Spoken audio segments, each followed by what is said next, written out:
আমাদের সমাজে মানুষ মনে করেন চালাক হচ্ছে ওই ব্যক্তি যে অর্থ সম্পদ অর্জিত করেছে, ব্যাংক ব্যালেন্স করেছে, অট্টালিকা বানাইছে, সম্পদ বানিয়েছে, পাহাড় করেছে, নাফরমান যে আল্লাহ রাস্তায় দান করে না, শুধু জমাই করেছে, সঞ্চয় করেছে।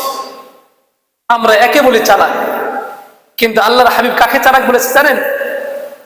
قال النبي صلى الله عليه وسلم الكيس من دان نفسه وعمل لما بعد الموت والعاجز من أتبع نفسه هواها وتمنى على الله আল্লাহর হাবিব সাল্লাল্লাহু আলাইহি ওয়াসাল্লাম বলেন, চালাক হচ্ছে ওই ব্যক্তি, চতুর ওই ব্যক্তি, বুদ্ধিমান ওই ব্যক্তি, মান দানা নাফসাহু ওয়া আমিলা লিমা বাদাল মাউত, মরণের পরে ময়দানে মাহশারে আল্লাহর কাছে যে হিসাব দিতে হবে, এই জন্য সেই দুনিয়াতে থেকেই ওই পরকালের জন্য সে এখন থেকে সঞ্চয় করতে থাকে।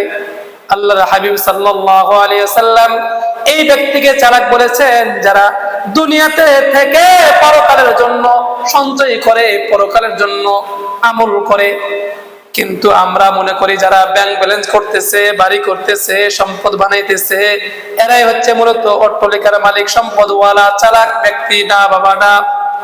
আল্লাহর হাবিব বলেন ওরাই হচ্ছে চালাক যে দুনিয়াতে থেকে নেক আমল করে পরকালের জন্য।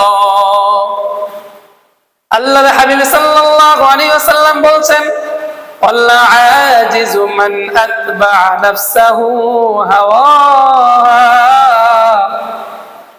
ওয়া তামান্না আলাল্লাহ।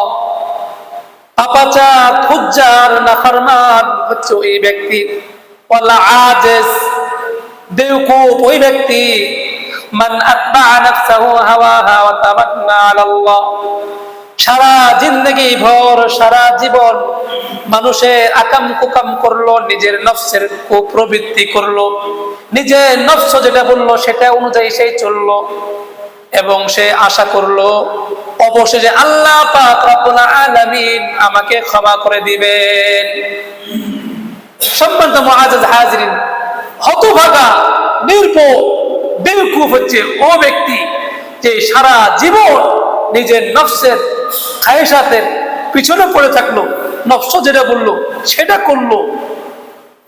আল্লাহ পাক রব্বুল আলামিন কি বললো, রাসূলুল্লাহ সাল্লাল্লাহু আলাইহি ওয়াসাল্লাম কি বললো, এইদিকে সে ভ্রুক্ষেপ করেন না, তার নফস কি বলতেছে সেই দিকেই পড়ে আছে, আর নফস মোতাবেক সে জীবন যাপন করতেছে, এবং সে আশা করে আল্লাহ পাক রব্বুল আলামিন অবশ্যই আমাকে ক্ষমা করে দিবেন। এ হচ্ছে বেওকুফ। সম্মানিত মুআজ্জাজ হাজিরিন, আল্লাহ পাক রব্বুল আলামিন আমাদেরকে এই সমস্ত চালাক এবং বেওকুফ থেকে হেফাজত করেন।